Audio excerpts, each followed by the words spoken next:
साथ संगत जी, प्यार से कहना धन निरंकार जी कि उसको हम किस तरह देख रहे हैं, उस परिस्थिति में से हम निचोड़ क्या निकाल रहे हैं, उससे सिखलाई क्या निकाल रहे हैं। क्या हम सिर्फ हमारे अनुसार कुछ नहीं हुआ तो उसके वजह से इस परमात्मा को ही कोस रहे हैं, या ये भी मान रहे हैं कि ये ही हमारे लिए बेस्ट है और कैसे इसमें वरदान छुपा हुआ है।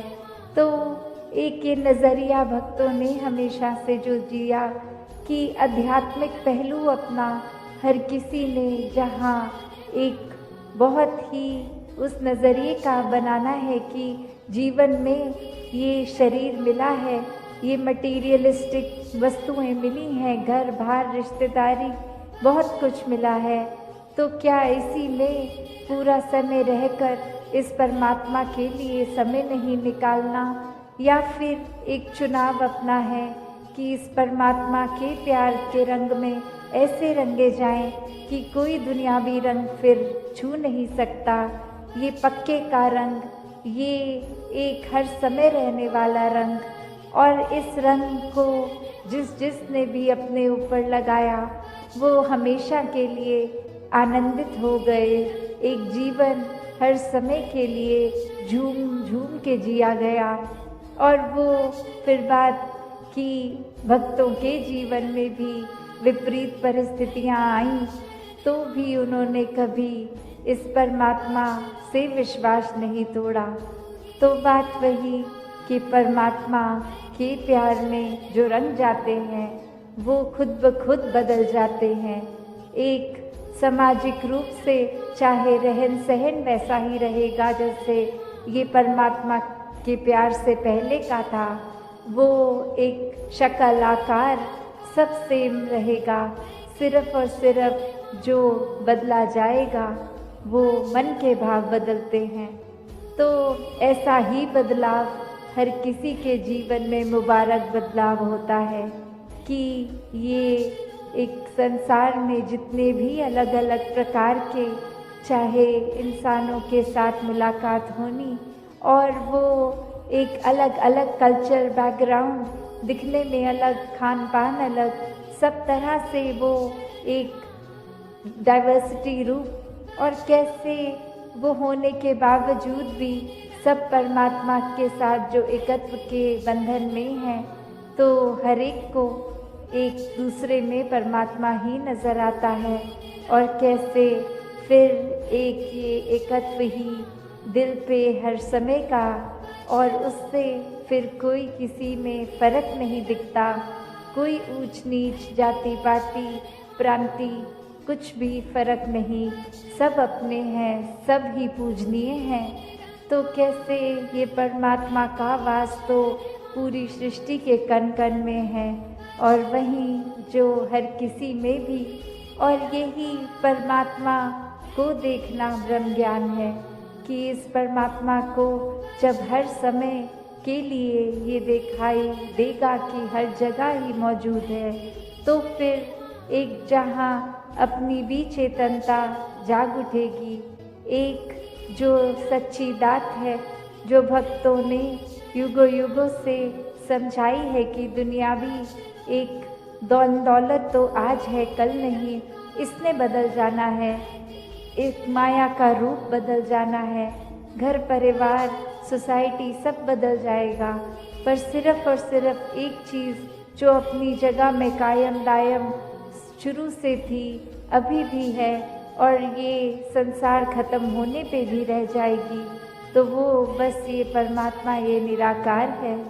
तो इस निराकार को पहचान के जीवन में जहाँ फिर वो समझ भी आ जाती है कि जो कुछ इस निराकार ने दिया है उसका सदुपयोग ही करना है, किसी के नुकसान का कारण अपने आप को या किसी वस्तु को नहीं बनाना, मन में भाव हर किसी के लिए एक शुद्ध विचार रखते हुए हर किसी के लिए फिर वो मन से एक दुआ अरदास कि ये जहाँ किसी के घर में जीवन में एक स्वास्थ्य रूप किसी भी तरह का एक नुकसान हो रहा है तो वो भी एक भक्तों का दिल तो इस तरह पिघलता है, किसी को देखकर ठीक नहीं है तो उनसे ज़्यादा उनका दर्द भक्त समझते हैं। तो कैसे ऐसे वाले जीवन को मुबारकबाद जीवन कहा जाता है। ये एक परोपकारी जीवन होता है। अपने लिए सेल्फ सेंटर्ड होके, सेल्फिश होके, ये अपने ऊपर केंद्रित नहीं, पूरे संसार की भलाई के लिए भक्त अपना जीवन लगा देते हैं।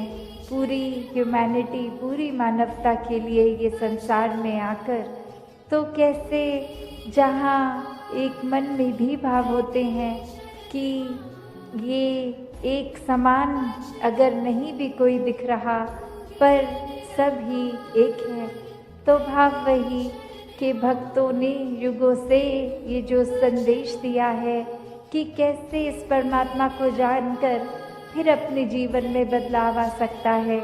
ये जीवन बहुत ही सहज जिया जा सकता है। ये मन एक स्थिर करके हर समय रखा जा सकता है। इस स्थिर के साथ नाता जोड़ लिया तो मन भी स्थिर। ये एक दुनियावी आंधियाँ आती भी हैं अगर, तो वो कुछ पीस ऑफ माइंड, ये चैन और सुकून दूर नहीं कर सकती।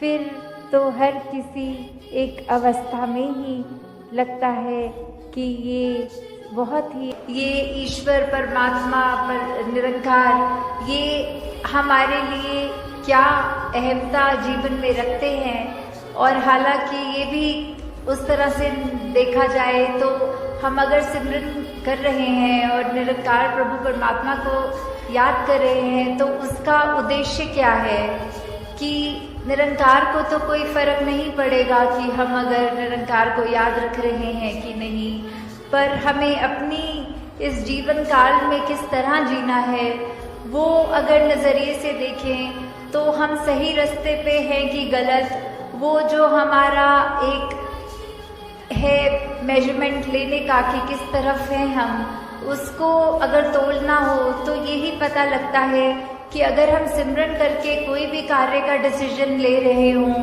तो हमें अपने आप पता लग जाएगा कि अगर मन में वो कार्य करने का समझ में आता है कि गिल्ट, अपने आप को बहुत ही कोई ऐसा काम करने के प्रति एक मन को हम पुश करते हैं कि उससे हमें शायद लगता है हम बहादुर हैं। तो असली बहादुरी क्या है? ये असली बहादुरी तो वही कि जो भी सत्य है उसको समझ के, उसको एक हकीकत को जानने के बाद आंख ना बंद करना कि ये संसार में आए हैं तो मौत भी निश्चित है। एक जीते जी उस बात को, उस फैक्ट को अगर हम ना भूलें, इस सत्य के पहचान के बाद ये सत्य को जीवन में अपनाएं तो ही वाकई में बहादुर है। क्योंकि कायरता तो फिर आंख बंद करने में होगी। एक जैसे हम अक्सर सुनते भी हैं उदाहरण कि एक सामने अगर कोई, हम किसी से बात करते वक्त कह देते हैं कि सामने अगर शेर खड़ा है तो आंख बंद कर लेंगे तो वो चला नहीं जाएगा सामने से। तो कायरता और बहादुरी ये पहलू जीवन में देखें तो वही कि एक जीवन में समाप्त होना है और जीते जी एक अनेकों रंग की जिंदगी दिखाती है। एक हर एक स्थिति में अलग महसूस कराती है। तो क्या सिर्फ मन की ये फीलिंग्स पे या इमोशंस पे या मन के एक उतार चढ़ाव को ही हम अगर हकीकत मान लेंगे तो स्थिर नहीं हो पाएंगे। एक सदैव के लिए स्थिरता, सहजता चाहिए, तो इस सत्य के साथ ही जुड़ना होगा। और वो सत्य, ये ब्रह्म ज्ञान कि हर समय ये परमात्मा का एहसास, इसको पहले जानकर फिर इसको एक इस पर पूरा विश्वास होना और विश्वास के साथ ही जीवन में भक्ति और आनंद आना कैसे फिर जीवन में इस प्रभु के प्रति वो प्रेमा भक्ति की अवस्था एक हमेशा के लिए। फिर कोई भक्ति में ये नहीं कहा जाता कि दुनियावी काम छोड़ दो, एक जो भी एक साधन है जीविका कमाने का उसको त्याग दो, कहीं दूर चले जाओ, एकांत में चले जाओ। नहीं, एक एकांत में एक समाज से कट के उस तरह भक्ति नहीं, समाज घर परिवार में रह के भक्ति करना। हर एक परमात्मा की रचना, हर एक इंसान, चाहे वो घर के मेंबर्स हों या फिर कोई दोस्त या फिर कोई अजनबी, तो कैसे हर एक में जहाँ परमात्मा है, हर एक में उस परमात्मा का वास है, तो ये परमात्मा हर एक में देखा जा सकता है। तो वो उससे इसकी दूरी ये तय हो जाती है जब साक्षात ब्रह्म ज्ञान द्वारा ये परमात्मा दिखता है, फिर वो कण कण में दिखता है। फिर ये परमात्मा एक हर समय की सच्चाई बन जाती है। बाकी दुनियावी सच्चाइयाँ तो बदलती रहती हैं, कोई भी ऐसी चीज़ नहीं जो सदैव की सच्चाई हो। एक शरीर को भी हम ले तो ये भी बदल जाता है, हमारे सोच ख्याल को ले ये भी बदल जाते हैं, कोई भी तत्व ले लें वो भी अपना रूप बदल लेता है। तो कैसे सिर्फ और सिर्फ ये परमात्मा जो अगर जहाँ पे भी आस्था है, विश्वास है, उस धर्म ग्रंथ को भी पकड़ लें तो वही परिभाषा एक ही कि ये परमात्मा, इसका कोई टुकड़े नहीं कर सकता, ये कोई फॉर्म में नहीं है, ये हर जगह है, शुरू से था और सृष्टि खत्म होने पे ये अंत नहीं है इसका। कैसे ये कोई भी चीज़ से एक कम ज़्यादा नहीं किया जा सकता। तो जो ये सच्चाई को पहचान लेता है, वाक्य में वो अपनी हकीकत भी पहचान लेता है कि एक शरीर से जुड़ी हुई एक शॉर्ट टर्म, एक छोटे, एक कुछ सालों के लिए कम समय की एक सच्चाई नहीं, पर सदैव रहने वाली सच्चाई। कैसे फिर मन परिस्थितियों के साथ एंग्शियस नहीं होता, एक मन में ऐसे ख्याल नहीं आते जो बेचैन कर देते हैं, क्योंकि सब में ही ये परमात्मा का हाथ एक आशीर्वाद रूप ही दिखता है कि अभी अगर ये परिस्थिति आई है तो हमें इस परिस्थिति से क्या सीखना है, हमें अपना कॉन्डक्ट कैसे रखना है। तो हर किसी चीज़ में जब एक हम कण कण से शिक्षा ले लेते हैं तो वाकई ही परमात्मा का एहसास कण कण में हुए, और ये एहसास कोई भी चीज़ से हो सकता है। तो एक बार जब इस परमात्मा से जुड़ गए ब्रह्म ज्ञान द्वारा, तो फिर दुनिया की कोई भी चीज़ फिर एक डामाडोल नहीं करती। फिर सिर्फ एक हम उस चीज़ के मोहताज नहीं रह जाते कि जब जब जीवन में हमारे हिसाब से जीवन चल रहा है तब तो परमात्मा है, वरना एक नहीं कोई हमारे मुताबिक चीज़ चली तो परमात्मा को ही कोसते चले गए। परमात्मा से ये मन की एक शक की बात कि परमात्मा हो भी कि नहीं हो, अगर हो तो हमारी क्यों नहीं सुनते हो, एक हमारे ही शरीर में क्यों तकलीफ दी, एक हमें ही कोई धनहीन क्यों रखा, एक हमें ही ऐसी परेशानियां जीवन के इतने पड़ाव पे इतनी लगातार क्यों दी। भक्त तो जानते हैं कि परमात्मा का होना ही सच्चाई है, परमात्मा द्वारा हर पल जीवन का ये प्रसाद रूप है, इसको अब कैसे निभाना है वो हम पे है। एक हमारी चेतनता उसको प्रयोग में लाना है कि कैसे एक कर्म जहाँ करने की आज़ादी है वहाँ किस तरह चुनाव करना है कि किस समय में कौन से कर्मों को करना है। और उत्तर बहुत ही सरल कि हम कर्म भी वो करते हैं जो हमारी सोच बन जाती है, जो चरित्र बन जाता है, जो बोली भाषा जैसी बन जाती है। तो बात वही कि जब ये परमात्मा को ही मन में बसाएंगे तो हर पल इसी का शुक्राना होगा, इसी का एहसास होगा और इसी परमात्मा के ऊपर जीवन आधारित होगा तो कर्म भी बहुत पावन बन जाएंगे। एक पूरी दुनिया के लिए एक दिल से सेवा होगी, एक पूरी दुनिया के लिए जीवन बीतेंगे, सिर्फ एक अपने लिए सेल्फिश होके खुदगर्ज होके नहीं, पर वाक्य में एक पूरे संसार के कल्याण के लिए हमारा जीवन होगा।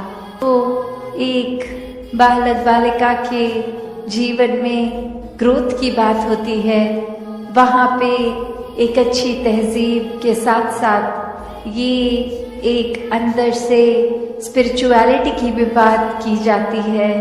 ये चाहे इस निराकार को देखकर मन में पहले बसाया जाए, इससे प्रेम किया जाए, तो ऐसा ही भाव संतों ने भी हमेशा समझाया कि कैसे अपने जीवन में हर समय ये कोई भी कार्य करते हुए ये भक्ति उस समय भी की जा सकती है जब कोई काम किया जाता है, ये प्रेम भी हर समय, ये प्यार भी किया जाता है तो भी वही एहसास मन में रहता है कि परमात्मा जब कण कण में है, हर एक में है, तो ये प्यार भी अपने आप स्वाभाविक हो जाता है हर पल में होने के लिए। और अगर किसी पल में भी हमें वो चिड़चिड़ापन, वो बेचैनी का एहसास है तो वो समय है जहाँ हमें अपने अंदर झांक के देखना है कि अगर ऐसा महसूस हो रहा है तो ये हमारे अंदर का प्रेम, ये सहनशीलता, ये करुणा, दया, ये ऐसी विशाल मन को हमने कहीं खुद ही तो संकीर्ण नहीं कर लिया और ये काम खुद पे तो फिर कुछ समय का नहीं होता। ये हर पल इस निराकार के एहसास में रह के खुद की बेहतरी के लिए एक शिक्षा जो सत्संग से भी मिलती है और सत्संग समाप्त होने के बाद भी पूरे संसार से, एक कण-कण से भी मिलती है। तो ऐसी ही शिक्षाओं को एक अपने अंदर डालकर अपने जीवन को वरदायनीय जीवन बना लें, एक हर एक के परोपकार में लगा लें। ये कोई छटाई करके एक अपने मन मुताबिक बातें और लोगों को नहीं अपनाया या एक दूर किया जाए, ये हर समय के लिए मन के भाव हो कि हर कोई अपने जीवन में भक्ति को अपनाता रहे, एक दूसरे के लिए आदर सत्कार ही मन में हो। तो ऐसे जो बात ये बोलने के लिए तो बहुत ही बेसिक है, शायद कोई छोटे बच्चे को भी ये एक छोटी उम्र से स्कूल में भी शिक्षा के तौर पे एक मॉरल साइंस के रूप में भी बताया जाता है, तो फिर ये ताउम्र बात को क्यों रिपीट किया जाता है? तो बात वही कि अगर सीखा है तो हो सकता है वो कुछ पल के लिए उस तरह से बात प्रभाव छोड़े, पर अगर वो अंदर से ही बात रहती है तो वो हमेशा के लिए रहती है। उसकी कोई शेल्फ लाइफ छोटी कम देर के लिए नहीं, वो गुण फिर हम पहले खुद ही बन जाते हैं। तो जब हम खुद ही वो गुण बन गए, चाहे वो प्रेम बन गए, चाहे विशालता बन गए, चाहे अनेकों गुण जो भी हैं वो बनते जाएंगे, तो जीवन भर वो स्वभाव में भी टिकेगा। तो ऐसा ही जीवन भक्तों का रहा है कि ऊपरी ऊपरी कोई सिखाई नहीं, ये तो रोम रोम अपना इस निराकार के हवाले है और इसी में इकमिक वाली अवस्था है। तो ऐसा ही भक्ति भरा जीवन हर कोई जीता जाए, सेवा सिमरन और सत्संग को प्राथमिकता देते हुए अपने जीवन के हर काम किए जाएं और उसमें भी फिर वो सेवा रूप ही होगा, चाहे वो किसी प्रकार का भी एक ठीक नियत से किया गया काम हो, कोई चतुर चालाकियां ना उसमें मिले। तो दातार हर एक पे कृपा करे कि हर एक के दिल और कोमल होते जाएं, हर एक के मन के भाव और शुद्ध होते जाएं, हर कोई निष्काम भाव से सेवा करता जाए, एक पूरे संसार के लिए ही एक हमारा एक कंपैशन भी मन में हो और उसी तरह फिर ये पूरे समाज के लिए, संसार के लिए अपनी कंट्रीब्यूशन वो पॉजिटिव हर कोई देता जाए कि कैसे अपने जीवन में हर पल ये चलते ही जाना है। ये एक स्टैटिक, एक अपनी जगह थम के ये जीवन नहीं जिया जा सकता, और कैसे ये स्थिर जीवन होते हुए भी ये जो मूवमेंट की बात, कि ये चलते रहने की बात, वो बात यही कि इस निराकार, इस दातार को जीवन में बसाना होगा। इसको जानकर, इसको मन में हर समय जो बसा लेते हैं, उन्हीं का जीवन फिर एक उस पेड़ की तरह जिसकी जड़ें इतनी मजबूत कि अपनी जगह पे तूफान आने पे भी स्थिर, और फिर भी वो एक नदी की तरह बहते रहना, चलते रहना इसी निराकार में। तो ऐसे जीवन को संत हमेशा जी कर दिखाते हैं कि कैसे कोई भी सिचुएशन हमें उस तरह से उनके काबू में नहीं आता। एक वक्त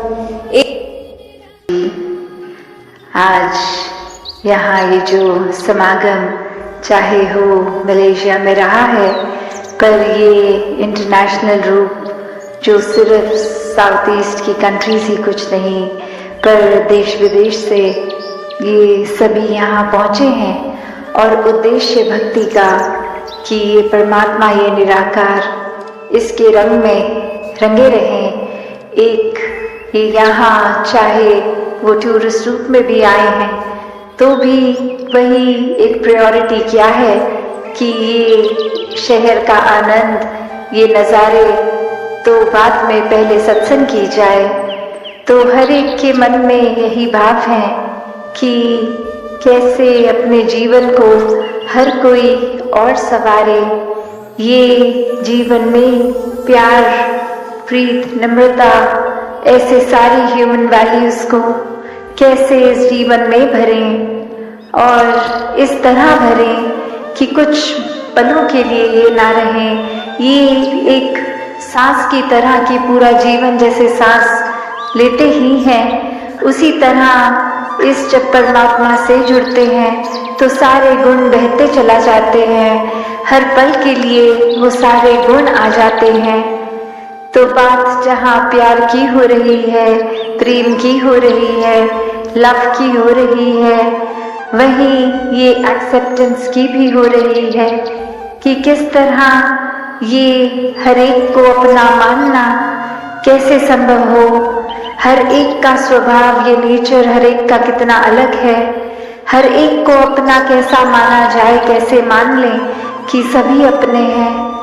तो बात वही कि सभी में परमात्मा है, तो सबसे पहले ये परमात्मा को देखकर ब्रह्म ज्ञान द्वारा फिर हर एक में परमात्मा खुद ही नजर आता है।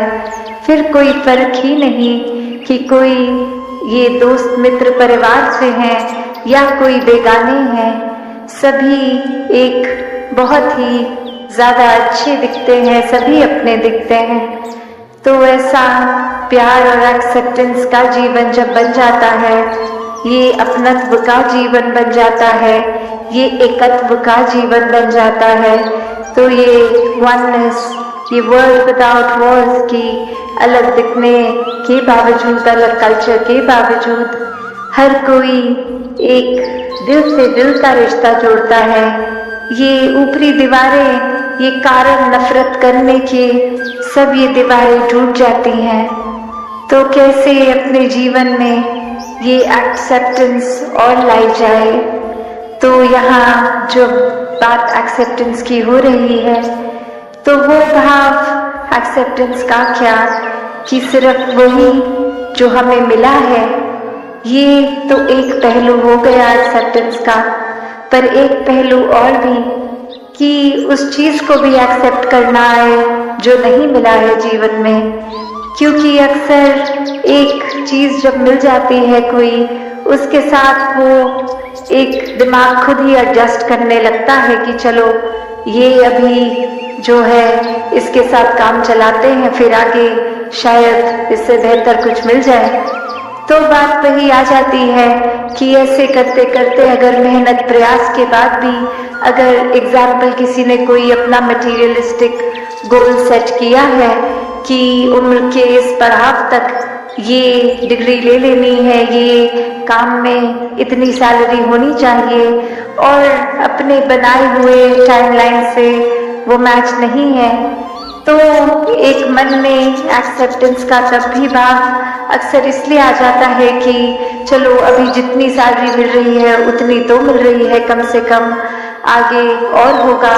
पर ऐसे करते करते अगर ये इजाफा, ये इंक्रीज नहीं होता हमारी मटीरियलिस्टिक वेल्थ में, तो मन बेचैन रहने लगता है।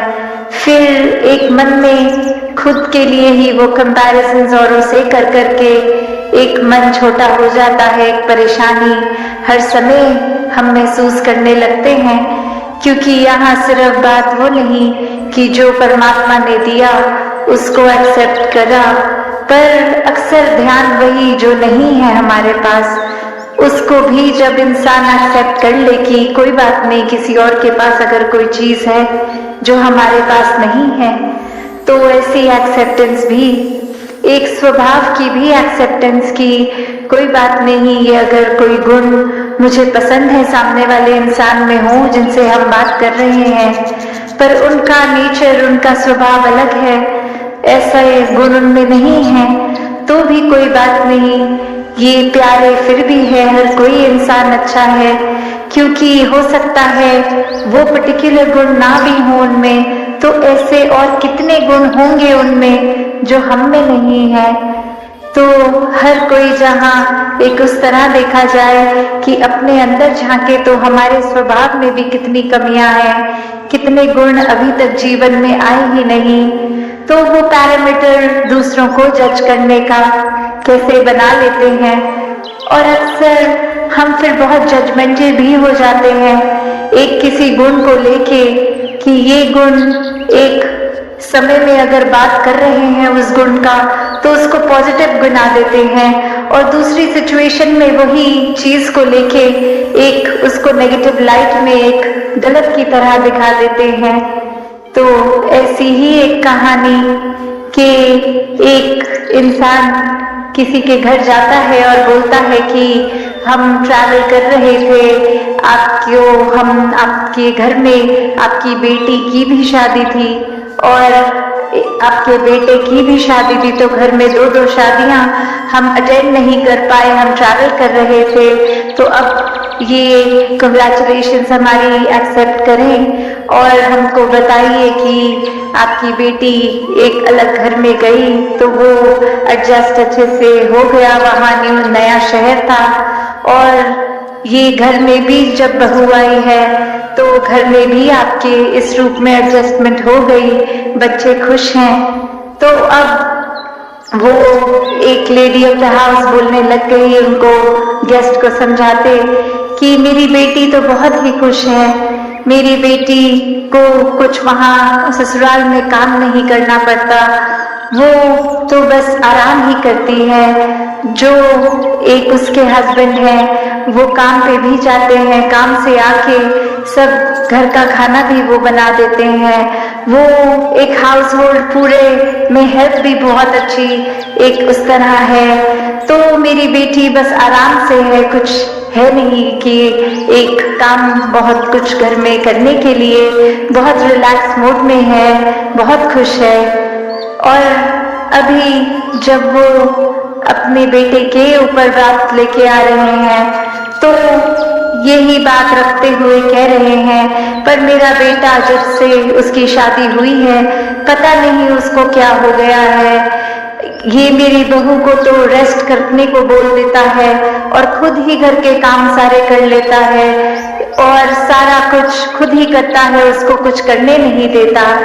तो अब ये सुनने वाला भी एकदम हैरान कि जब यही क्वालिटी एक हस्बैंड में अपनी बेटी के अंदर से आप गिनवा रहे थे तो वो एक बहुत अच्छी क्वालिटी की तरह बता रहे थे कि आपकी बेटी घर में रिलैक्स करती है, पर अब सेम बात आपकी बहू अगर कर रही है तो ये एक्सेप्टेंस कहाँ गई? फिर बात वही कि ये फर्क कर दिया बेटी और बहू में, क्योंकि बेटी को अपना माना, बहू को अभी तक अपना नहीं माना। तो बात वही कि अक्सर बहुत अलग अलग एक पहलू होते हैं एक्सेप्टेंस के, और वो अपने आप ही स्वाभाविक हो जाता है एक्सेप्ट करने का, जब ये बेस, ये कॉमन फैक्टर, ये प्यार हो। तो जब तक जीवन में प्रेम नहीं है, कुछ भी फिर स्वाभाविक नहीं हो पाता। वो कुछ भी इम्प्लीमेंट करना है तो वो एक प्लान की तरह इम्प्लीमेंट होता है, बहुत नेचुरल फ्लो में नहीं हो पाता। पर जैसे ही जीवन में प्यार आता है, वो फिर प्यार अनकंडीशनल लव बन जाता है। ये परमात्मा के प्रति भी प्रेमा भक्ति का रूप लेता है, और जिसको एक बार वाक्य ही इस परमात्मा से असली रूप में प्रेम है, तो हर एक से ही प्रेम है। फिर कोई भेदभाव नहीं, फिर कोई भी फर्क नहीं कि कैसे ये इंसान तो इस कैटेगरी में है या हमारे हिसाब से ये अलग अलग डिविजन्स, फिर वो दिमाग कोई भी वजह से कोई बायसनेस नहीं करता। फिर एक ही ये नजरिया जाता है कि हर एक से बहुत कुछ है सीखने के लिए, कि there's so much to learn from everyone। तो बात वही कि अपने अंदर झांकने की, इंट्रोस्पेक्शन की बात है कि हर कुछ इस संसार में बहुत अच्छा चल रहा है, पर हमारा नजरिया क्या है?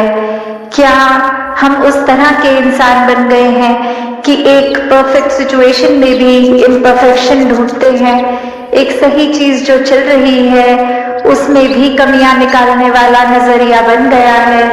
या फिर हमारा नजरिया वही बात जैसे बोलते हैं every cloud has a silver lining, कि चाहे कितना भी अंधेरा हो, सिचुएशन कितनी भी एक डल है, एक अंधकारमयी है, पर उसमें भी वो आशा की रोशनी की किरण दिखती है। तो बात वही कि ये नजरिया हमारा कैसा है, और फिर हर बार जब भी ऐसे पल आते हैं तो नजरिया क्या होता है? क्या हम हर बार एक पॉजिटिव्स देखने की बजाय नेगेटिव्स इसलिए देखते हैं और उसको एक एक्सक्यूज बोल देते हैं कि दिस इज माय नेचर, ये मेरा स्वभाव है, मैं पॉजिटिव नहीं देख पाता, मैं सिर्फ नेगेटिव देखता हूँ। तो बात वही कि स्वभाव, ये नेचर, ये रोजमर्रा की आदतें कोई ऐसी नहीं है जो कभी बदली नहीं जा सकती। These are ever changing. इनको हम थोड़ा सा मेहनत करके, एक काम करके, ये हैबिट्स को, एक थॉट प्रोसेस को, एक पॉइंट ऑफ व्यू को बदल सकते हैं। तो ये भी कोई एक्सक्यूज की तरह नहीं कि अगर हम बहुत नेगेटिव सोच रखते हैं तो वो सोच हमारा स्वभाव है। नहीं, हम किसी समय भी इस पॉजिटिव के साथ, जो हमेशा ये परमात्मा, ये निराकार, जो भी नाम से हम बुला लें, अल्लाह हो, भगवान हो, जो भी नाम दें, ये सच है, यही सत्य है, यही कायम दायम है, इसी से हर चीज का उत्पन्न है। तो जब इस पॉजिटिव के साथ ये हर जगह जो स्टेशनरी है, बिल्कुल कहीं अपनी जगह से नहीं हिलता, ये परमात्मा से जब जोड़ लेते हैं खुद को, तो मन में खुद ब खुद स्थिरता आ जाती है। मन बहुत ही हर पॉइंट पे, जीवन के हर पल में एक बहुत सहज हो जाता है।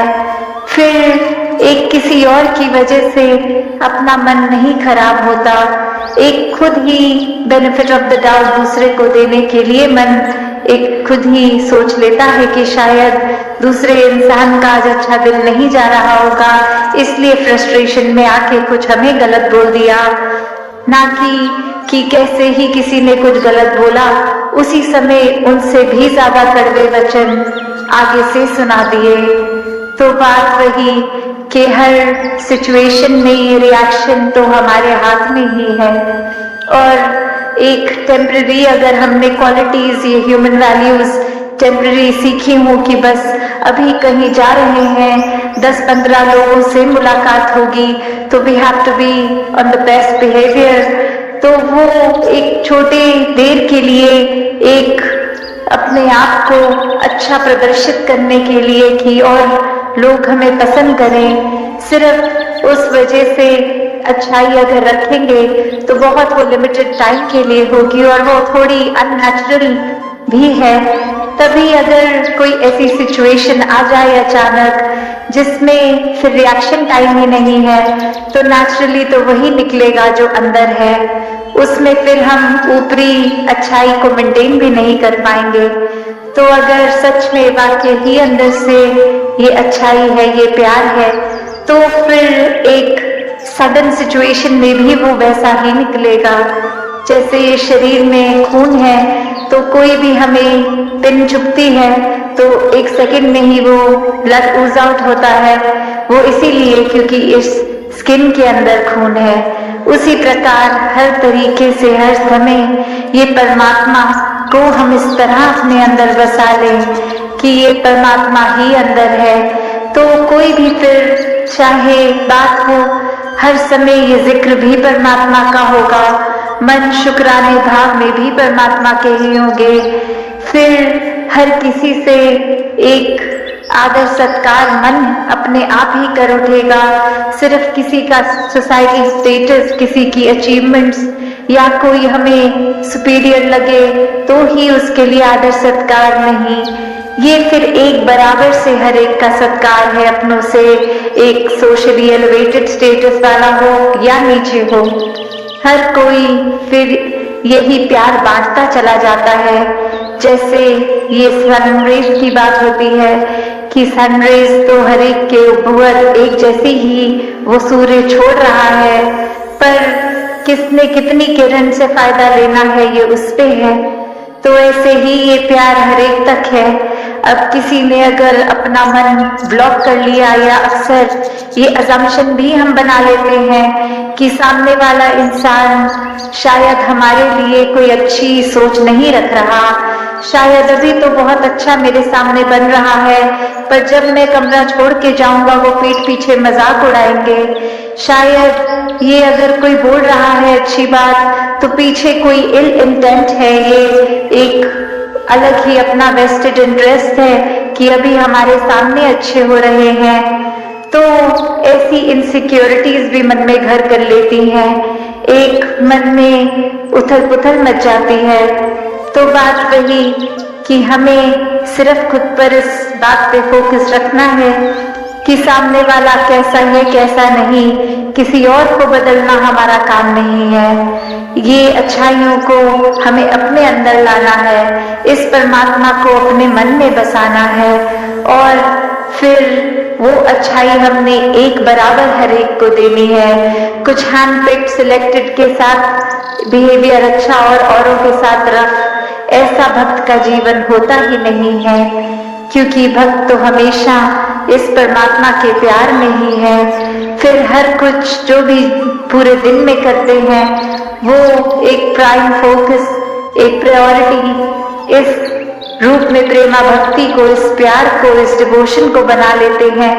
फिर चाहे वो ड्राइव कर रहे हो, स्कूल में पढ़ रहे हो, कहीं ऑफिस में हो, कुछ भी काम हो रहा हो, ये काम करते करते भी एक परमात्मा को ही मन में डालते हैं, हर समय इसी के एहसास में रहते हैं। तो ऐसा ही जीवन भक्तों ने सिखाया कि डोमेस्टिक रिस्पॉन्सिबिलिटीज हर एक ने निभानी है, और ये करते करते प्रायोरिटी फिर भी डिवोशन को बनाना है, भक्ति को बनाना है। तो जितना ज्यादा ये मन इस परमात्मा की रगन में लगता है उतना ही एक सहज हो जाता है जीवन, और हर एक के पास वो पोटेंशियल है कि अपना जीवन बिल्कुल वैसे ही जिए जैसे भक्त जीते हैं, क्योंकि वही परमात्मा भक्तों के जीवन में भी है, वही हमारे जीवन में भी है। तो भक्ति के रंग में रंग के हर काम हर एक के लिए करना संभव है। एक नॉन जजमेंटल नजर से, एक अनबायस्ड होके हर एक से एक बराबर प्यार करना ही एक असली इंसान का स्वभाव, क्योंकि जो रियल आइडेंटिटी है इस आत्मा की है, ये शरीर तो खत्म हो जाएगा, जीवन खत्म होने पर ये कुछ साल के लिए ही ये शरीर मिला है, पर असली बात तो ये यूनियन ये एकमिक होना इस आत्मा ने परमात्मा से है।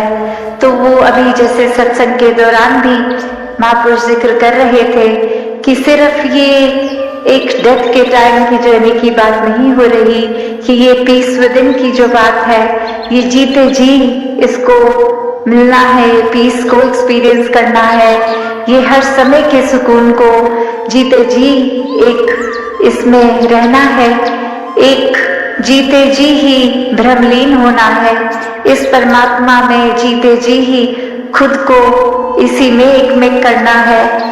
तो हर समय जो इस परमात्मा से जुड़ेंगे वही अपनी आखिरी ब्रेथ पे भी, अपनी आखिरी श्वास पे भी इस परमात्मा से ही जुड़कर इस मोक्ष और मुक्ति के हकदार होंगे।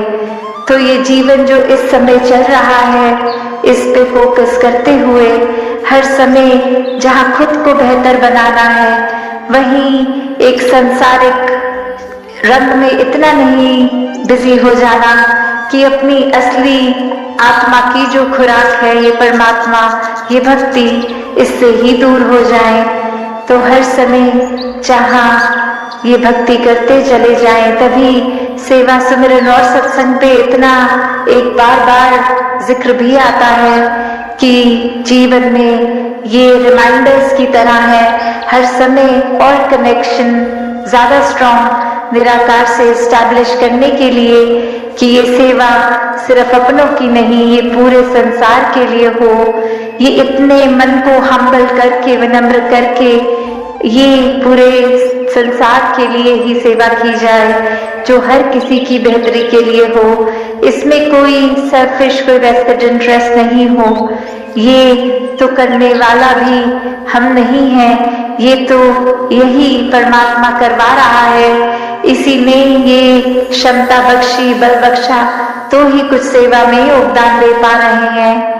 तो ऐसे ही सिमरन मन से इस परमात्मा के एहसास में रहना है और सत्संग में भी संतों से मिलके ये अच्छे वचनों को सुनकर लाइफ में इम्प्लीमेंट करना है।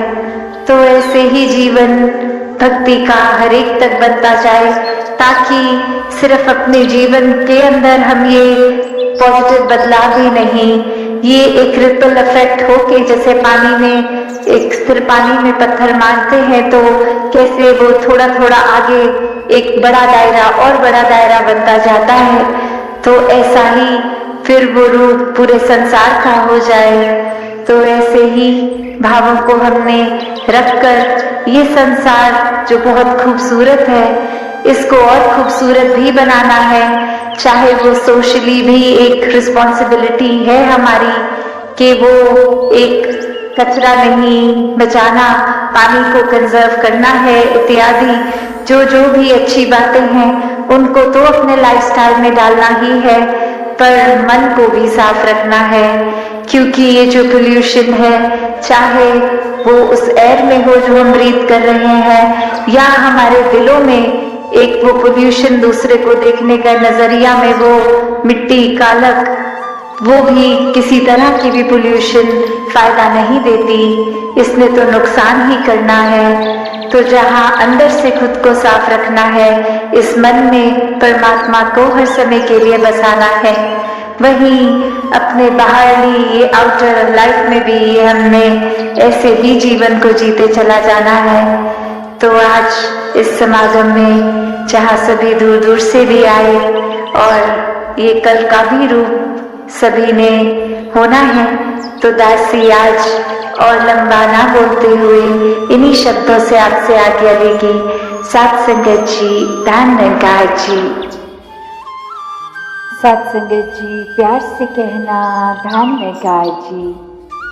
भागेश्वर में यहाँ सभी उपस्थित जो हमेशा दिल अपना इस परमपिता परमात्मा, इस निराकार में लगा के ये भक्ति भरा जीवन बिता रहे हैं, और ये स्थान का नाम भी जैसे है भागेश्वर, तो वो जो भाग की बात आती है कि अक्सर हम ये तो दुनिया में देखते हैं कि ये शब्द ही, कि ये भाग के अर्थ कितने अलग हो जाते हैं। एक वैसा भागना जिसको दौड़ना भी कहा जाता है, एक वैसा भाग कि इसके टुकड़े कर दिए जाएं, इसके भाग कर दिए जाएं। एक ऐसा भाग जो शामिल होने की बात होती है, हिस्सा लेने की बात, भाग लो, और एक भाग्य की बात कि ये किस्मत की जो बात आती है। तो हमें ये किस्मत ने तो, भाग्य ने ऐसा बना दिया कि इस संसार में, इस मनुष्य योनि मिल तो गई, ये आत्मा का कल्याण जिस योनि में होना है, तो ये तो हो गया। अब हमारा ऊपर ये चुनाव कि हमने जीते जी कौन सा भाग लेना है। क्या हमने अपने कर्तव्य, जिम्मेवारियां और जो मनुष्य जन्म का परम लक्ष्य, ये परमात्मा को पाना, अपने आप की पहचान करनी, इसमें कैसा भाग्य लेना है? वो भाग लेना है कि जिम्मेवारियों से, इस लक्ष्य की प्राप्ति से दूर भाग जाएं, या फिर इसका भाग बने। अक्सर संसार में कैसे वो समय भी ऐसे आते हैं कि हमें लगता है कि इस समय क्या हम घर परिवार की जिम्मेवारियों को पूरा करें, या इस समय और कुछ किया जाए। तो बहुत ही ये तनाव से हो जाते हैं, ये दिमाग दिल बच जाता है, उसका भाग हो जाता है। तो बात वही कि जब ये परमपिता परमात्मा ही सब कुछ है, इसी के अंदर पूरा सृष्टि, पूरा ब्रह्मांड, हमारे भीतर, सामने वाले के भीतर, वो बात जो हर किसी धर्म ग्रंथ में बताई गई कि मुक्ति के हकदार इंसान तुम इस मानव जीवन को जी के इस प्रभु परमात्मा को हर समय के लिए देख लो, ये ब्रह्म ज्ञान लेकर।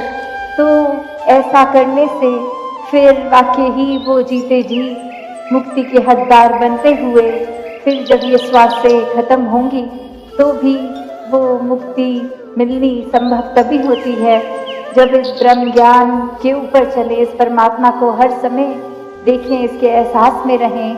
और फिर ये भी पता चल जाता है जब ये रचनहार ही एक है तो सारी रचना एक है, सभी इसके बनाए, फिर कोई भेदभाव नहीं, कोई नफरत के कारण नहीं, कोई ऊंचा नीचा नहीं, सब एक समान, सब बहुत ही श्रेष्ठ। तो बात वही कि हम अक्सर धर्म ग्रंथों को पढ़ लेते हैं, जो कि बहुत मुबारक कार्य है कि ये पढ़ने को भी पढ़ें, पर बात वही है कि सिर्फ एक, जैसे हम अभी श्रवण भी कर रहे थे, कि पढ़ने तक सीमित नहीं रहना, क्योंकि पढ़ेंगे और कोई भी काम अगर हम बिना समझे करते हैं वो फिर रटन हो जाता है, वो सिर्फ एक बुद्धि में याद करके ही वहाँ तक ही सीमित रह जाती है बात। पर ये असली भक्ति तो भक्ति मार्ग पे रह के वो भक्ति में जीवन जीना है, वो कर्म करने हैं। तो ऐसे कर्मों के ऊपर केंद्रित करें, वरना तो वो कहानी हर एक ने पता नहीं कितनी बार सुनी होगी कि वो एक शिकारी जब तैयार करता है अपने शिकार से पहले और बहुत सारे बीज डाल देता है कि ये पंछी चिड़िया आके बीज खाएंगी, और उसी समय वो एक नेट से उनको पकड़ा जाया जा सकता है, वो पंछियों का शिकार किया जा सकता है। और उसी में एक पंछी ने सबको ये बात बता दी और वो फिर सिर्फ रटन रूप एक बार बार बोलते गए, शिकारी आएगा, दाना डालेगा, हम दाना नहीं खाएंगे, हम फंसेंगे नहीं। तो वही रटन की तरह करते तो रहते, और अब वो शिकारी को लगता कि ये तो समझदार हो गए हैं, मैं दाना डाल भी दूंगा तो ये मेरे झांसे में नहीं आएंगे।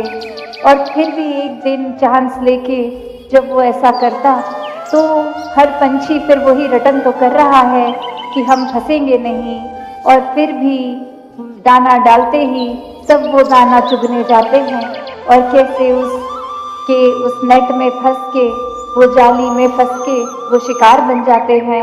और जब शिकार बने भी गए तो भी यही बोली जा रहे हैं कि शिकारी आएगा, दाना डालेगा, हम नहीं फंसेंगे। तो बात वही, ये रटन का मार्ग भक्ति मार्ग नहीं है। ये एक परमात्मा को समझ के, देखकर, इससे प्यार करके फिर हर कार्य करना भक्ति बन जाता है। ऐसा जीवन ही जीना संतों ने सिखाया है कि कर्तव्यों से, अपने जिम्मेवारियों से पीछे नहीं होना, पर सबसे पहले प्राथमिकता फिर भी इस परमात्मा को ही देनी है। मन में सिर्फ परमात्मा जब होता है तो वहम भुलेखे अंधविश्वास इत्यादि सब दूर होते जाते हैं, क्योंकि ये स्पष्ट होना एक जीवन में वैसे भी हम कोई भी कार्य करें तो वो अंधाधुंध कार्य ना हो, उसके पीछे वो कारण पता हो कि हम अगर ऐसा कर रहे हैं तो क्यों, तो वो स्पष्टता होनी जैसे हर चीज में जरूरी है, वैसे ही आध्यात्मिकता का मार्ग, भक्ति का मार्ग, सबकी अपनी भक्ति, एक यूनिक रिश्ता अपना और परमात्मा का जो बनता है, तो ये हर एक को सही कारण से करना है, किसी डरावे से नहीं, किसी और कारण से नहीं कि घर पे सब कह रहे हैं सत्संग पे चलो तो एक किसी का मन रखने के लिए चले गए। सत्संग तो मन से की जाती है, सेवा सुमिरन निस्वार्थ होके, ये मन की तार परमात्मा से जोड़नी है तो निस्वार्थ होके, एक अपने किसी वजह से नहीं, एक डर से नहीं, सिर्फ और सिर्फ प्रेम के ऊपर आधारित है ये भक्ति का रिश्ता। तो अपने रूप की इस परमात्मा से मिलन के लिए भक्ति की जाए, सही कारण से भक्ति की जाए, तो दातार सभी पे कृपा करे कि ये भक्तिमय जीवन हर किसी के हिस्से आए, सभी अपना रुझाव आध्यात्मिकता पे लगाएं, ये स्पिरिचुअल ग्रोथ हर एक की हो, हर कोई अपने आप को मानवता के लिए समर्पित सेवा में लगाए रखे, मन से सुमिरन इस परमात्मा के साथ लगन लगा के करता जाए। संतमति वालों के साथ ये सत्संग रूप सिर्फ उनकी बातें सुनकर काम तक नहीं, जीवन पे भी एक लागू की जाए, तो दातार हर एक पे कृपा करे, सभी की भक्ति और दृढ़ होती जाए। साथ संगत जी, धन निरंकार जी।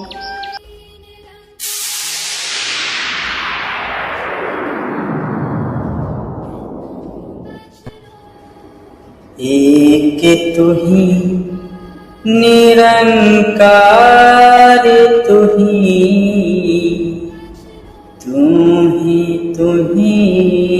निरंकार। सत्संग जी, प्रेम से कहना, सत्संग में शामिल हुए हैं और हमने निरंतर संतों के भाव श्रवण किए और सभी ने यही प्रेरणा दी कि एक भक्ति भरा जीवन इस प्रकार जिया जा सकता है, इस प्रकार भक्ति किसी उम्र की मोहताज नहीं, इस प्रकार भक्ति के लिए किसी एक अवस्था का इंतजार नहीं करने की जरूरत। एक उम्र पर पहुंचकर भक्ति की राह को चुना जाए।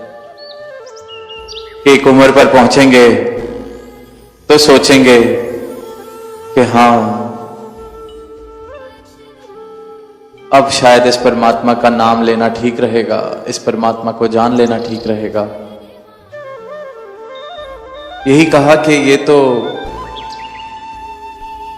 जिस पल जितनी जल्दी इस कार्य को, क्योंकि यही एक कार्य है जिसको कहा गया है कि मानुष तुझे ये जन्म ही इस कार्य को पूरा करने के लिए मिला है, अपनी पहचान करने को मिला है।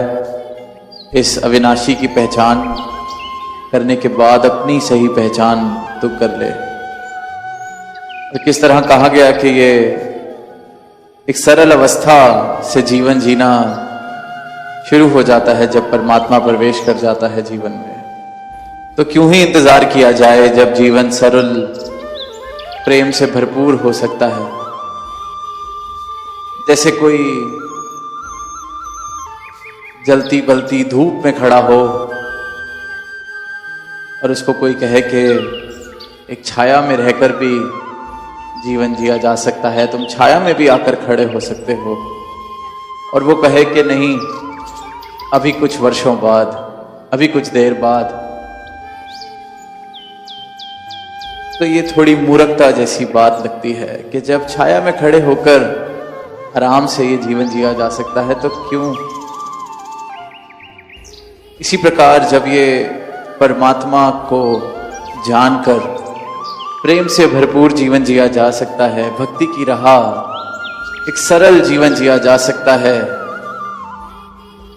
जिसमें सिर्फ और सिर्फ प्रेम की महक हो, और इस बात को इंसान टालता जाए कि अभी थोड़ी समय है इस सब चीजों का। क्योंकि इंसान को लगता है शायद भक्ति करने का मतलब है, परमात्मा को जानने का मतलब है कि संसार से नाता तोड़कर कोई कर्म कांड करने शुरू कर देना, किसी प्रकार के वस्त्र पहनने शुरू कर देना, किसी विशेष स्थान पर जाकर डेरा डाल लेना। ये सब के सब जो मान्यताएं, ये सब की सब जो भ्रांति भरी बातें हैं, इसके करके इंसान को लगता है कि शायद ये तो अंतिम क्षणों में करने जाने वाला कार्य है। आखिरी के जब कुछ वर्ष बचे होंगे अपनी जीवन यात्रा के, ये कार्य तब करा जाए। तो पहली तो ये भ्रांति के भक्ति क्या है। जितनी भ्रांतियां परमात्मा के नाम पर हैं, शायद ही कोई और ऐसा विषय है जिस पर इतने भ्रम, इतने भ्रांतियां होंगी। जितना धुंधला ये विषय है, उतना धुंधला शायद ही कोई दूसरा विषय है। और कमाल की बात यह है कि सबसे सरल विद्या, सबसे सरल ज्ञान, सबसे सरल और सबसे अमूल्य जो दात है, उसी पर सबसे ज्यादा धुंधला, उसी को इंसान की भ्रांतियों ने, इंसान की अहंकार ने, इंसान की एक ये जो भ्रांति भरी नजर है, उसने इसी विषय को सबसे ज्यादा धुंधला कर दिया है। सबसे पाक साफ ये जो सत्ता है, इसी के नाम को सबसे ज्यादा धुंधला इंसान ने कर दिया है। क्योंकि जहां जाते हैं वहां की अपनी मान्यताएं, जिस तरफ देख लें उस तरफ सबके अपने तौर तरीके, पर परमात्मा ये एक कण कण में जो बस रहा है। और यही आवाज संतों ने आज ही नहीं दे रहे, जिसने इस प्रभु परमात्मा को पाया है, युगों युगों से पाया जिसने है, उसने सारी ही मानवता को आवाज दी है। चाहे मीराबाई का भी जिक्र कि पायो जी मैंने राम रतन धन पायो, आवाज दी है कि मैंने पाया है, आप भी पा सकते हैं। क्योंकि जिस प्यासे को पानी मिल जाता है, वो फिर बाकी प्यासों की पीड़ा को भी समझता है कि मैंने प्यास की पीड़ा झेली है, मेरी प्यास बुझी है, तो मैं सबको आवाज दे सकूं कि प्यासा रहने की कोई जरूरत ही नहीं, कोई आवश्यकता नहीं है, अपनी प्यास बुझा सकते हैं, तड़पने की कोई जरूरत नहीं, ये रहा पानी। और यही फिर संतों के भाव कि हमने भी वो जलती बलती दुनिया वाली धूप देखी है, ये परमात्मा की ठंडी छाया तुम तक भी पहुंच जाए, इसलिए ये आवाज दे रहे हैं। और आज भी यही आवाज संतों ने दी। और ये आवाज बेशक युगों युगों से दी जा रही है, पर इंसान अक्सर एक अज्ञानता भरा जीवन जीता देखा जाता है। अक्सर अपनी मैं को केंद्र बनाकर अपना जीवन जीता गया है इंसान। अपनी उपलब्धियां, अपनी ऊंचाइयां, अपने हिसाब से जो उसको लगता है कि जीवन में होना चाहिए, बड़ा घर, बड़ी गाड़ी, बड़ी पदवी, जो भी जिसकी जिस प्रकार की इच्छाएं, महत्वाकांक्षाएं, उस प्रकार का उसने अपने जीवन के लिए एक गोल बना लिया है। एक जीवन को सुंदर जीवन या एक जीवन कहलाने लायक जीवन, सबकी अपनी परिभाषा है। और इसी कारण, क्योंकि इंसान एक मैं पर इतना केंद्रित है, ये कण कण में बसते परमात्मा को नहीं देख पाता। भक्ति भी अगर कोई इंसान सोच रहा है, कर रहा है, वो ऊपर ऊपर से तो जरूर कई बार देखने को मिलेगा कि कुछ स्थानों पर भी जाया जा रहा है, वेशभूषाएं भी वैसी पहनी जा रही हैं, दिन के किसी विशेष समय पर उठकर कोई विशेष कर्म किए जा रहे हैं। तिलक लगाए जा रहे हैं, सर झुकाए जा रहे हैं, पर क्या सिर्फ ये कर लेना ही धार्मिक हो जाना है? क्या सिर्फ ये कर लेना ही भक्ति है? क्या सिर्फ ये कर लेना ही काफी है? अगर ये काफी होता तो फिर ये पंक्तियां कबीरदास जी ना कहते कि कर का मन का ढार दे, मन का फेर। कि ये जो शरीर की हरकतें हैं ये काफी नहीं है। इसको भक्ति नहीं सिर्फ कहा जा सकता जब तक मेरे मन में, मेरे अंदर से प्रेम, इस परमात्मा का प्रेम मेरे अंदर से नहीं सराबोर होकर मुझे बाहर की ओर निकल रहा। जब तक इस परमात्मा को जान ना लिया जाए, सही मायनों में देख ना लिया जाए, तब तक भक्ति की कोई शुरुआत नहीं की जा सकती। फिर जितने मन के फेर लें अपने हाथ से, जितनी देर तपस्या कर ली जाए, जितने वर्ष किसी एक ही स्थान पर बिता दिए जाएं, जितनी ऐसी चीजें खाने की पीने की छोड़ दी जाएं, शरीर को जितनी तकलीफें दे दी जाएं, इससे कोई बात बनने वाली नहीं। क्योंकि ये सब करके मन के शरीर के तल पर रहकर जो भी कर रहे हैं मुबारक है, पर अगर ये परमात्मा जीवन में नहीं बसा, इन सब तपस्याओं ने, कर्मों ने, कांडों ने मुझे मेरे परमात्मा तक नहीं पहुंचाया, तो फिर इनका क्या मूल, क्या उपयोग था? तो इस संतों ने आवाज दी, इसके दर्शन, इस परमात्मा को जीवन में इस प्रकार अपने शामिल कर लिया जाए, इसको जाना जाए, देखा जाए, फिर इसकी भक्ति की जाए।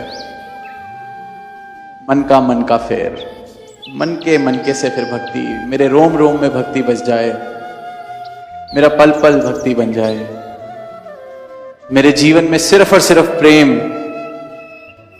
मैं से केंद्रित हो, जो मैं पर केंद्रित थी बिंदु मेरे जीवन की, वो इस तू की तरफ बढ़ जाए। तू, ये परमात्मा मेरे जीवन की केंद्र बिंदु बन जाती है, और प्रेम फिर मेरे जीवन का रस बन जाता है। और ये भक्ति फिर मुझे किसी प्रकार के अहंकार में जाने नहीं देती। ये बात नहीं कि मैं कितने घंटे, कितने दिन उपवास रखता हूं, कितने दिन मैं निरंतर पैदल चलकर कहीं जाता हूं। अक्सर देखते हैं जो इस प्रकार के भ्रांतियों में, कर्मों में फंसे हैं, उनको ये बताने में भी बहुत मजा आता है। एक अलग तरीके का इस बात का नशा है। जैसे किसी को ये बताने में मजा आता है कि मैं किस पदवी पर बैठा हूं, जैसे किसी को ये बताने में मजा आता है मैं कौन सी गाड़ी चलाता हूं, जैसे किसी को ये बताने में मजा आता है कि कितनी धन दौलत है मेरे पास। उससे भी ऊपर का एक अहंकार, एक मजा इंसान लेता है जब ये बताता है कि मैं कितना धार्मिक हूं। पर क्या जब मेरी अवस्था ऐसी है कि परमात्मा को जीवन में शामिल मैंने किया और मेरा अहंकार, मेरी मैं खत्म होने की जगह और विस्तारित हो गई और विस्तृत हो गई, तो क्या ये भक्ति हुई? खुद सोच कर देखें। जब तक मैं खाली नहीं हो जाता तब तक मेरे जीवन में परमात्मा प्रवेश नहीं कर सकता। एक भरी बाल्टी हो पानी की, उसमें फिर हम जब मग्गा डालते हैं पानी भरने के लिए, तो कभी ध्यान दें कि जैसे ही मग्गा डालते हैं वहां एकदम से खालीपन पैदा होता है और सारा पानी उस खालीपन की तरफ दौड़ता है और मग्गा भर जाता है। किसी नदी में मटके को भरते हैं तो वहां वो खालीपन पैदा होता है, फिर पानी वहां आ जाता है। विंड प्रेशर, कभी इसको भी पढ़ते हैं, जहां कम होता है वहां हवा बाकी पहुंच जाती है। तो जब तक खाली नहीं होंगे तब तक ये परमात्मा जीवन में शामिल नहीं हो सकता। जो मैं कर्म कर रहा हूं भक्ति के नाम पर, अगर वो मेरी मैं को और बढ़ा रहे हैं तो वो हरगिज मुझे परमात्मा से नजदीक तो क्या बल्कि दूर और दूर लेकर जा रहे हैं। और परमात्मा ऐसी बरसात है जो सब पर बराबर बरस रही है।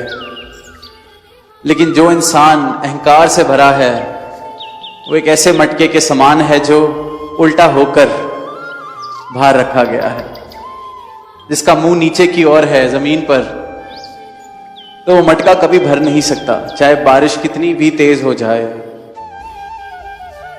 और जो अपने अहंकार को तज देता है वो वही मटका है जो सीधा हो गया है,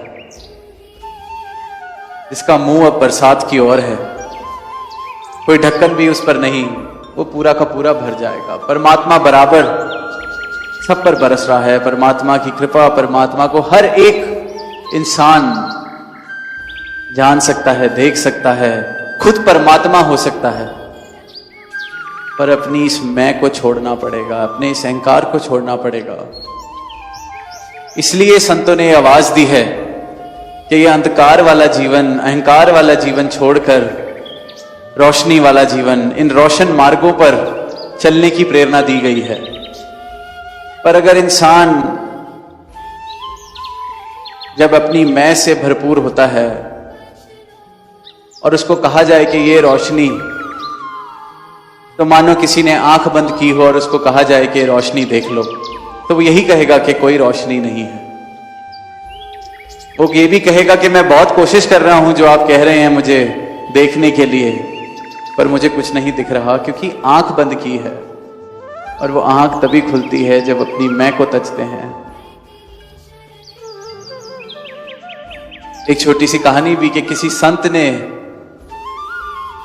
बहुत प्रसिद्ध संत, एक गांव में, तो अपने घर पर देखा कि अब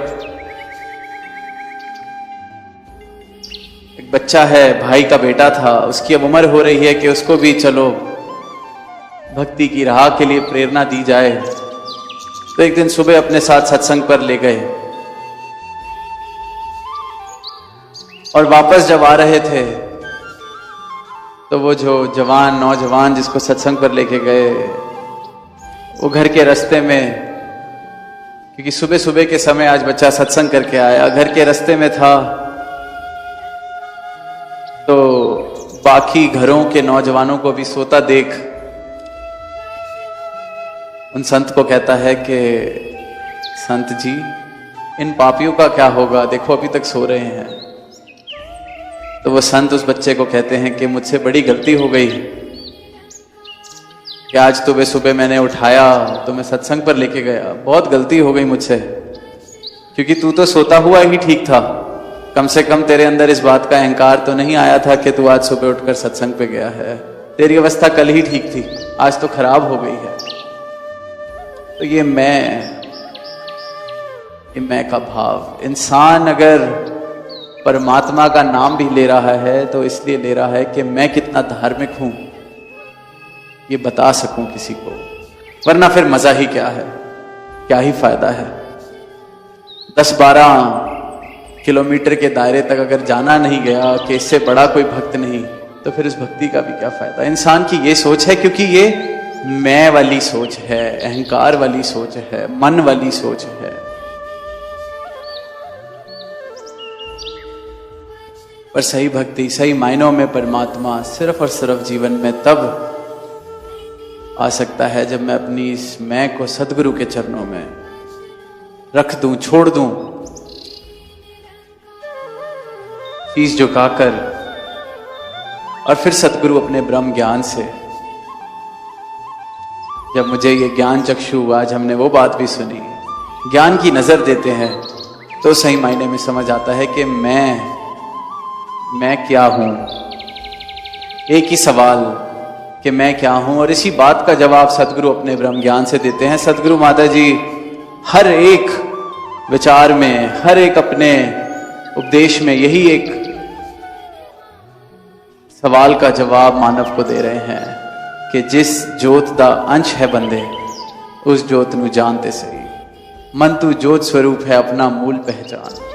तो ये मैं नहीं है जिसकी यश के लिए, जिसके बोलबाले के लिए तू अनेक अनेक तरह के प्रयास कर रहा है।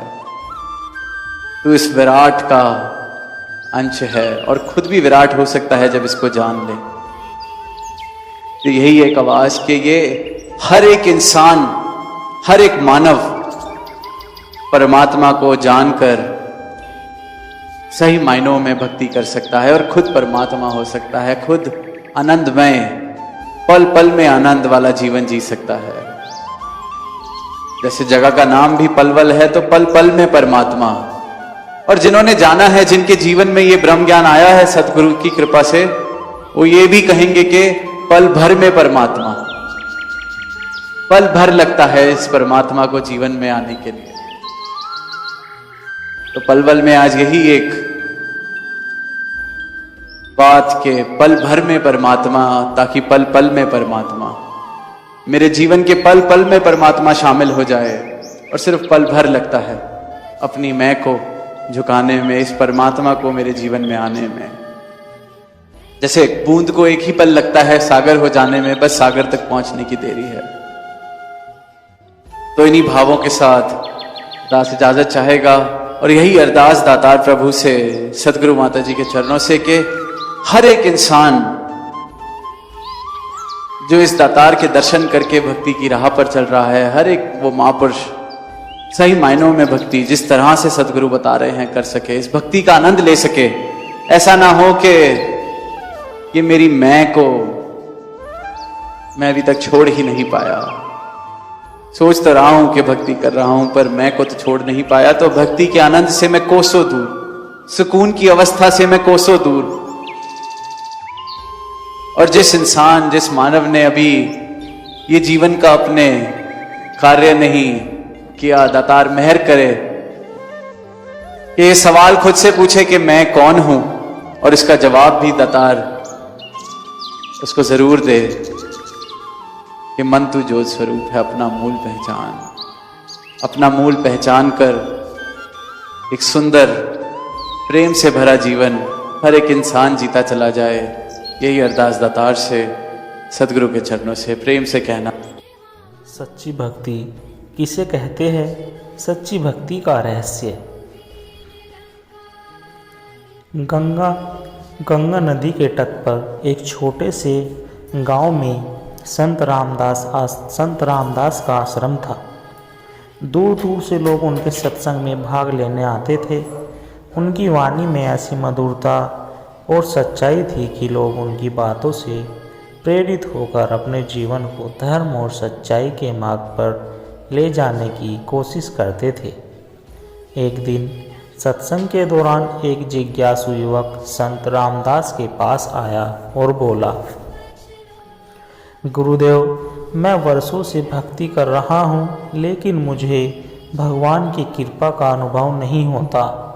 कृपया मुझे सच्ची भक्ति का रहस्य समझाइए। संत रामदास मुस्कुराए और बोले, कल प्रातःकाल सूर्य उदय से पहले नदी के किनारे आ जाना, तुम्हारे प्रश्न का उत्तर वहीं मिलेगा। युवक पूरे उत्साह से अगले दिन तय समय पर पहुंचा। संत रामदास पहले से ही वहां पर प्रतीक्षा कर रहे थे। उन्होंने युवक से कहा, आओ नदी में थोड़ा आगे बढ़ते हैं। युवक उनके साथ नदी में कुछ गहराई तक चला गया। अचानक संत रामदास ने उसके सिर को पकड़कर पानी के नीचे जोर से दबा दिया। युवक छटपटाने लगा, परंतु संत ने उसे कुछ क्षणों तक पानी में ही रोके रखा। फिर जब युवक पूरी तरह व्याकुल हो गया तो उन्होंने उसे बाहर निकाला। युवक हांफते हुए बोला, गुरुदेव, यह आपने क्या किया? मैं मर ही जाता। संत मुस्कुराए और बोले, जब तुम पानी में थे तो तुम्हें सबसे अधिक किस चीज़ की आवश्यकता थी? युवक बोला, सांस की गुरुदेव, मुझे बस हवा चाहिए थी। संत बोले, यही सच्ची भक्ति का रहस्य है। जब तुम्हें भगवान की खोज में वैसा ही तीव्र प्रेम और तड़प होगी जैसी तुम्हें हवा के लिए थी, तब तुम्हें उनकी कृपा और दर्शन अवश्य प्राप्त होंगे। केवल औपचारिक प्रार्थनाओं से नहीं, बल्कि आत्मा की गहराइयों से पुकारने से ही भगवान मिलते हैं। युवक को सच्ची भक्ति का अर्थ समझ आ चुका था उसने प्रण किया कि अब वह केवल शब्दों में नहीं बल्कि अपने हृदय की गहराइयों से भगवान को पुकारेगा। सच्ची भक्ति वही है जो सांस की तरह अनिवार्य लगे। जब हमारी आत्मा भगवान के लिए उसी प्रकार तड़पेगी जैसे शरीर के लिए हवा के बिना तड़पता है, तब हमें निश्चित रूप से भगवान की कृपा प्राप्त होगी। सत्संग केवल किसी संत या गुरु के प्रवचन सुनना नहीं बल्कि सच्चाई और सकारात्मकता के संग रहना ही वास्तविक सत्संग है। जिस प्रकार अग्नि में डाला गया लोहा तप कर तेजस्वी हो जाता है, उसी प्रकार सत्संग में बैठने से हमारी आत्मा पवित्र और निर्मल हो जाती है।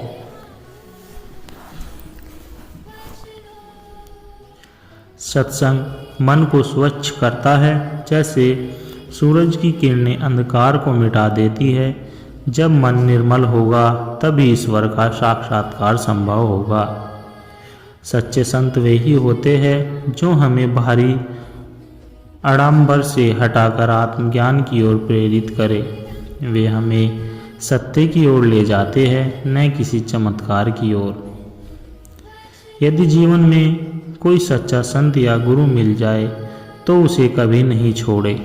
उनके वचनों में ही जीवन की सच्ची शिक्षा छिपी होती है। सत्संग हमें भगवान से जोड़ता है क्योंकि वहाँ से हमें सच्ची भक्ति की प्रेरणा मिलती है। बिना सत्संग के भक्ति अधूरी रह जाती है। जैसे बिना हवा के जीवन संभव नहीं, वैसे ही बिना ध्यान और सत्संग के आत्मिक उन्नति संभव नहीं है। जिस व्यक्ति का मन अशांत हो, जिसे जीवन में कोई राह न मिल रही हो, उसे सत्संग में बैठकर आत्म शांति और मार्गदर्शन मिल सकता है। सत्संग हमें सिखाता है कि सच्चा सुख बाहरी वस्तुओं में नहीं बल्कि आत्मा की शुद्धि में है। सत्संगत करिए साधु की, हरि कथा सुनाए, सुमरन करिए राम का, भवसागर तर जाए। सत्संग केवल ज्ञान प्राप्ति का माध्यम नहीं बल्कि आत्मा के उत्थान और जीवन के अंधकार को दूर करने का सर्वोत्तम उपाय है। जो सत्संग से जुड़ा है वह सच्चे आनंद, शांति और मोक्ष के मार्ग पर अग्रसर होता है। सच्चा संत और राजा का अभिमान। बहुत समय पहले की बात है, एक प्रतापी राजा था जो अपनी शक्ति और वैभव के कारण अत्यंत अभिमानी हो गया था। उसे लगता था कि उसके राज्य में उससे बड़ा और कोई नहीं है।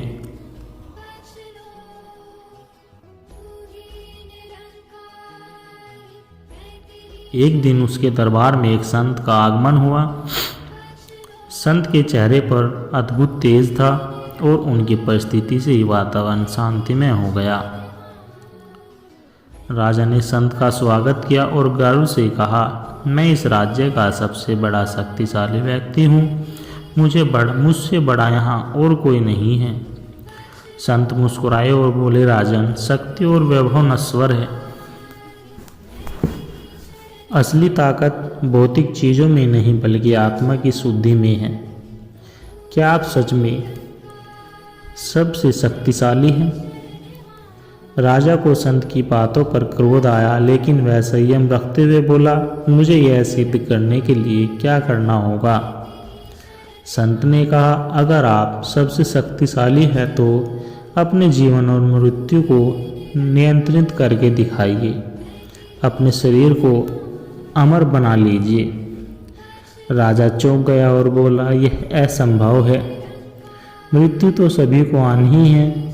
संत बोले, तो फिर आप सबसे शक्तिशाली कैसे हुए? सच्चा बल वही है जो मृत्यु को भी जीत सके और वह केवल भक्ति और आत्मज्ञान से संभव है। राजा को एहसास हुआ कि वह केवल भौतिक शक्ति में अहंकार था, लेकिन सच्ची भक्ति आत्मिक ज्ञान में है। उसने संत से ज्ञान प्राप्त किया और अपने जीवन को ईश्वर की भक्ति में लगा दिया। सच्चा बल और शक्ति बाहरी ऐश्वर्य में नहीं बल्कि आत्मज्ञान और भक्ति में होती है। सत्संग में बैठने से ही हमें सच्चा ज्ञान प्राप्त होता है, जो हमारे अहंकार को नष्ट कर हमें सच्ची शांति की ओर ले जाता है।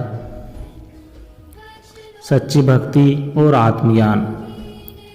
बहुत समय पहले की बात है, हिमालय की गहरी घाटियों में स्थित एक आश्रम में महात्मा राघवदास जी का निवास था। वे बड़े ज्ञानी और करुणाशील संत थे। उनके सत्संग में दूर दूर से लोग आत्मज्ञान प्राप्त करने के लिए आते थे। एक दिन एक धनी व्यापारी, एक निर्धन किसान और एक अहंकारी विद्वान उनके सत्संग में आए। सभी को अलग अलग प्रश्न थे, लेकिन उत्तर एक ही था, धन से मुक्ति मिल सकती है। व्यापारी ने महात्मा जी से पूछा, गुरुदेव, मैंने अपने जीवन में बहुत धन कमाया है, लेकिन फिर भी मुझे संतोष नहीं मिलता। क्या धन से मुक्ति मिल सकती है? महात्मा जी मुस्कुराए और बोले, बेटा, नदी में पानी है, लेकिन अगर नाव में पानी भर जाए तो वह डूब जाएगी।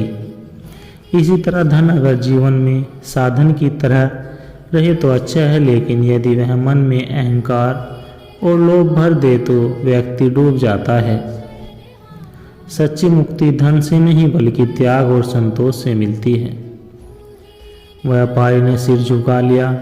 उसने समझ लिया कि धन स्वयं में समस्या नहीं बल्कि उसका मोह ही बंधन का कारण है। दूसरा प्रश्न, सच्ची भक्ति क्या है?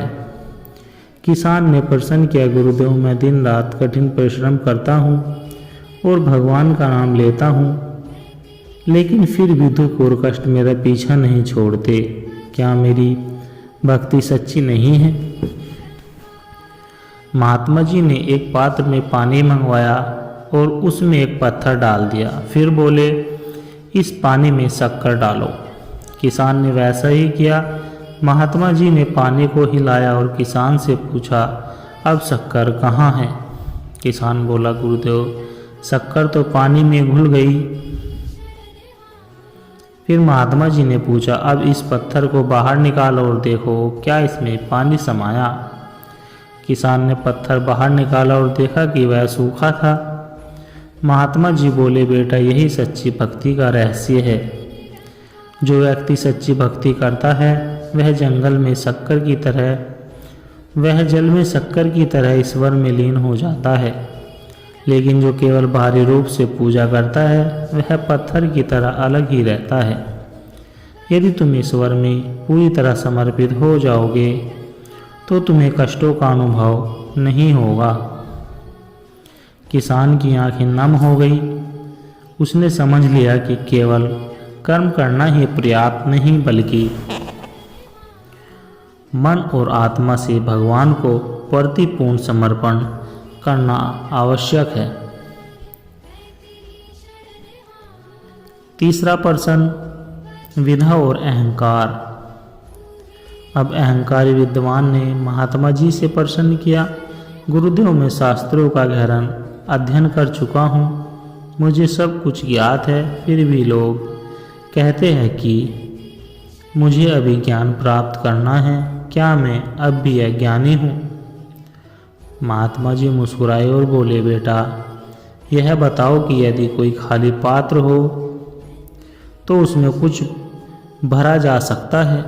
विद्वान बोला, हाँ गुरुदेव, यदि पात्र खाली है तो उसमें कुछ भी भरा जा सकता है। महात्मा जी ने फिर पूछा, और यदि वह पहले से भरा हो तो क्या उसमें कुछ और डाला जा सकता है? विद्वान बोला, नहीं गुरुदेव, यदि पात्र भरा हो तो उसमें कुछ और डालने के लिए उसे पहले खाली करना पड़ेगा। महात्मा जी बोले, यही तुम्हारी समस्या है। तुम्हारा मन अहंकार से भरा हुआ है। जब तक तुम अपने अहंकार को खाली नहीं करोगे तब तक सच्चा ज्ञान प्राप्त नहीं हो सकता। विद्वान को अपनी गलती का एहसास हुआ। उसने अपने घमंड को त्यागने का निश्चय किया और विनम्रता से ज्ञान प्राप्त करने की प्रतिज्ञा ली। तीनों व्यक्ति को सत्संग से सच्चा ज्ञान प्राप्त हुआ। धन से नहीं, संतोष और त्याग से मुक्ति मिलती है। सच्ची भक्ति केवल बाहरी क्रियाओं से नहीं बल्कि आत्मा के पूर्ण समर्पण से होती है। ज्ञान प्राप्त करने के लिए अहंकार को छोड़ना आवश्यक है। जो सत्संग में जाता है वह केवल शारीरिक रूप से नहीं बल्कि मन और आत्मा से भी वहाँ होना चाहिए, तभी सच्चे ज्ञान और शांति की प्राप्ति होती है। जीवन को प्रकाशित करने वाले अनमोल वचन। जैसे सूर्य की रोशनी अहंकार को मिटा देती है, वैसे ही सत्संग मन और आत्मा के अज्ञान को नष्ट कर देता है। सत्संग में बैठकर केवल सुनना ही पर्याप्त नहीं बल्कि उसमें कही गई बातों को अपने जीवन में उतारना ही सच्चा सत्संग है। सत्संग का अर्थ है सत्य का संग, यानी सच्चे संतों और सत्संगी विचारों के साथ रहना।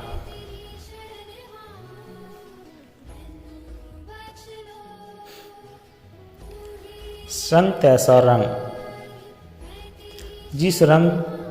जिसका संग करोगे वैसा ही प्रभाव तुम पर पड़ेगा। यदि सच्चे संतों का संग करोगे तो आत्मा पवित्र और शांत होगी। जैसे जल में कमल खिलता है और जल में रहकर भी गीला नहीं होता, वैसे ही सत्संग से संसार में रहते हुए भी व्यक्ति निर्लिप्त रह सकता है।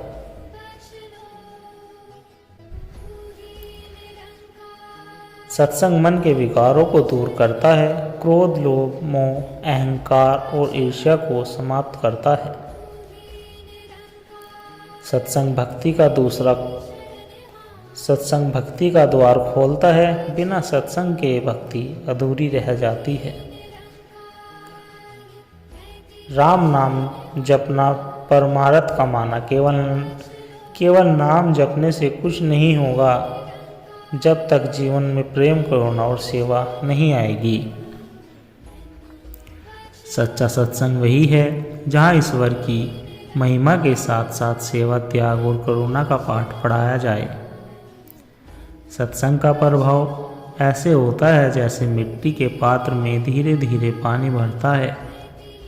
समय के साथ मन में सकारात्मक परिवर्तन आने लगते हैं। यदि आप चाहते हैं कि जीवन में शांति और आनंद बना रहे तो हर दिन थोड़ा समय अच्छे विचारों और संतों के वचनों के लिए निकालें। एक घड़ी, आधी घड़ी, आधी में पूनी याद, तुलसी संगत, साधु की हरे कोटि अपराध। संतों का संग यदि थोड़ा भी मिल जाए तो जीवन में असंख्य पाप नष्ट हो जाएंगे। सत्संग और अहंकार का नाश। सच्चा ज्ञान वही है जो अहंकार को समाप्त कर देता है। यदि ज्ञान प्राप्त कर भी अभिमान बढ़े तो वह सच्चा ज्ञान नहीं बल्कि बोझ बन जाता है। गुरु बिना ज्ञान नहीं और सत्संग बिना विवेक नहीं।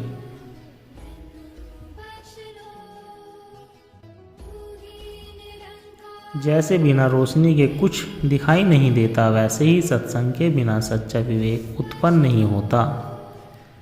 जब तक मन में मैं और मेरे की भावना है तब तक शांति नहीं मिल सकती। सत्संग इस अहं को मिटाकर हमें प्रभु के प्रेम में रंग देता है। सत्संग में माखन निखासे माया रही जल माही। जैसे दूध मथने से मक्खन निकलता है, वैसे ही सत्संग से आत्मा में छिपी दिव्यता प्रकट होती है। सत्संग में गए लेकिन जीवन में कोई परिवर्तन नहीं आया तो इसका अर्थ है कि हमने केवल सुना, अपनाया नहीं। यदि जीवन में दुख, तनाव और समस्या आए तो सत्संग का सहारा लेना चाहिए। यह आपके भीतर वह शक्ति उत्पन्न करेगा जिससे आप हर समस्या का समाधान कर सकते हैं। संत मिले सत्संग में, रमता राम रसाल, साचो साहिब पाइए बिन सत्संग निहाल। संतों का संग करने से ही सच्चे स्वर्ग की प्राप्ति संभव है। माटी कहे कुम्हार से, तू क्यों रोंदे मोह, एक दिन ऐसा आएगा मैं रोंदूंगी तो।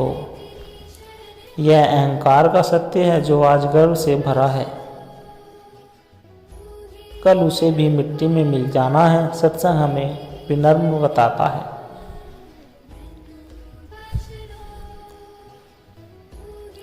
सत्संग व्यक्ति में, जो व्यक्ति सत्संग में आता है उसकी आत्मा धीरे धीरे शुद्ध होने लगती है। सत्संग हमें याद दिलाता है कि यह संसार नश्वर है और सारी पूंजी केवल प्रभु नाम और सत्कर्म है। यह 3 विष की बेलरी, गुरु अमृत की खान, शीश दिए जो गुरु मिले तो भी सस्ता जान। यदि जीवन में कोई सच्चा गुरु मिल जाए तो अपने अहंकार का बलिदान कर देना न भूले। सत्संग जीवन का दीपक है जो अज्ञान के अंधकार को मिटाकर हमें सच्चे आनंद की ओर केवल सुनना पर्याप्त नहीं, उसे अपने आचरण में उतारना ही सच्चा सत्संग है। ईश्वर की कृपा पाने का सबसे सरल मार्ग सत्संग, सेवा और भक्ति है।